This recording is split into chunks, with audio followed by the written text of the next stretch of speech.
যুক্তরাষ্ট্রের নতুন সিদ্ধান্ত অনুযায়ী বাংলাদেশ থেকে আমদানি করা পণ্যের উপর মোট ৩৫% শুল্ক আদায় করা হবে। এর মধ্যে 20% হলো পারস্পরিক বা পাল্টা শুল্ক এবং বাকি 15% গড় শুল্ক, যা আগে থেকেই কার্যকর ছিল। নতুন পাল্টা শুল্ক সহ বাংলাদেশ থেকে যুক্তরাষ্ট্রে রপ্তানি হওয়া পণ্যের উপর কত শুল্ক দিতে হবে তা আবারও আলোচনায় উঠে এসেছে।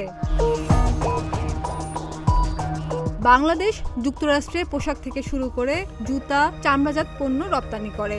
আগে এসব পণ্যের উপর গড় শুল্ক হার কার্যকর ছিল 0 থেকে সর্বোচ্চ 32%, আর পোশাক রপ্তানিতে কার্যকর গড় শুল্ক হার ছিল 16.77%। নতুন পাল্টা শুল্ক যুক্ত হলে বাংলাদেশের পোশাক পণ্যে কার্যকর গড় শুল্ক হার হবে 36.77%। আমাদের পোশাক খাতের অনেক পণ্য যুক্তরাষ্ট্রে রপ্তানি করা হয়, আর এক এক পণ্যের এক এক শুল্ক হার বিদ্যমান।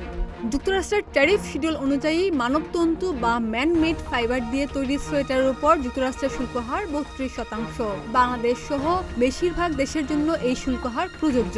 এখন এই পণ্য রপ্তানি করলে পাল্টা শুল্ক যুক্ত হয়ে মোট শুল্ক হার হবে 52%। আবার তুলার সুতা দিয়ে তৈরি সোয়েটারে এখন শুল্ক হার 16.50%। পাল্টা শুল্ক যুক্ত হলে তা বেড়ে দাঁড়াবে 36.50%।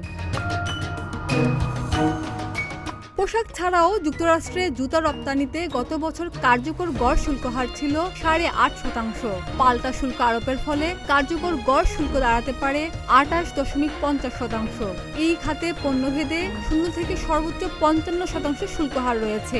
এছাড়া হেডস বা হেডগিয়ার রপ্তানিতে কার্যকর গড় শুল্ক রয়েছে 7.5%। এখন পাল্টা শুল্ক যুক্ত হলে শুল্ক হার বেড়ে দাঁড়াবে 27.5%। চামড়াজাত পণ্যে কার্যকর গড় শুল্ক হার ছিল 12.20%। এখন পাল্টা শুল্ক কার্যকর হলে তার হার বেড়ে দাঁড়াবে 32.20%। চামড়া খাতের একটি পণ্য হলো চামড়ার হাত ব্যাগ। পণ্যটি রপ্তানিতে এখন শুল্ক হার 9%। পাল্টা শুল্ক আরোপের পর এই পণ্যে মোট শুল্ক হার বেড়ে দাঁড়াবে 31%। ডেস্ক রিপোর্ট, প্রতিদিনের বাংলাদেশ।